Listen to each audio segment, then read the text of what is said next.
staggering. A 10% bump? It's nice, I guess. Maybe not even worth the effort. But 10x? That feels like a superpower.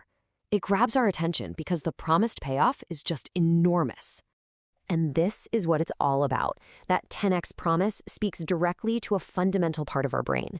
We are all, always, looking for the biggest possible win for the least amount of work. 10x sounds like the ultimate efficiency hack. Okay, so we've got the authority from Harvard and this absolutely massive 10x promise. But how? How do you actually get there? Well, that brings us to the next key piece, the power of a system. And it's all in that simple number 4. You know, life can feel pretty chaotic and overwhelming. A vague idea like improve your memory is hard to grab onto. But 4 techniques? Now that's a plan. It's finite, it's manageable, it's a clear step-by-step path that suddenly makes that huge 10x promise feel doable. So just look at how neatly this all fits together. The title gives you everything you need: a defined goal, better memory, a clear process, just 4 steps, and a measurable outcome, 10x. It's this perfect little package that feels totally logical and, more importantly, trustworthy.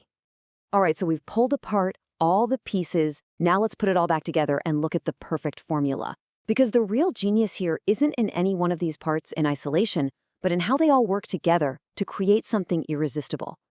I mean, just think about how they feed off of each other. The Harvard name makes that crazy 10x claim feel believable. The 10x promise makes the 4 techniques seem incredibly valuable. And the 4 techniques make the whole grand idea feel actionable.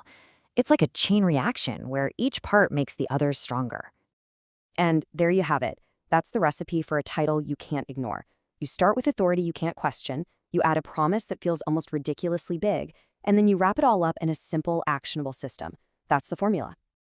Okay, so we've cracked the code. We see how it works, but so what? What's the takeaway here?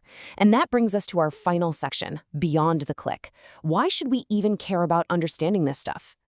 And look, the point here is not to get all cynical and just dismiss everything out of hand. Not at all. It's about becoming a smarter, more conscious consumer of information.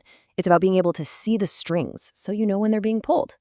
Because once you understand why a certain headline or promise is pulling you in, you're back in control. You can start to separate the shiny packaging from what's actually inside. And that is really the first step to becoming a smarter, more effective learner. And that's really the big question I want to leave you with today. Now that you know this formula, how does that change things for you? How can you look for real, genuine improvement instead of just chasing the next perfect promise? Because real growth, well, it's usually not a 10x shortcut.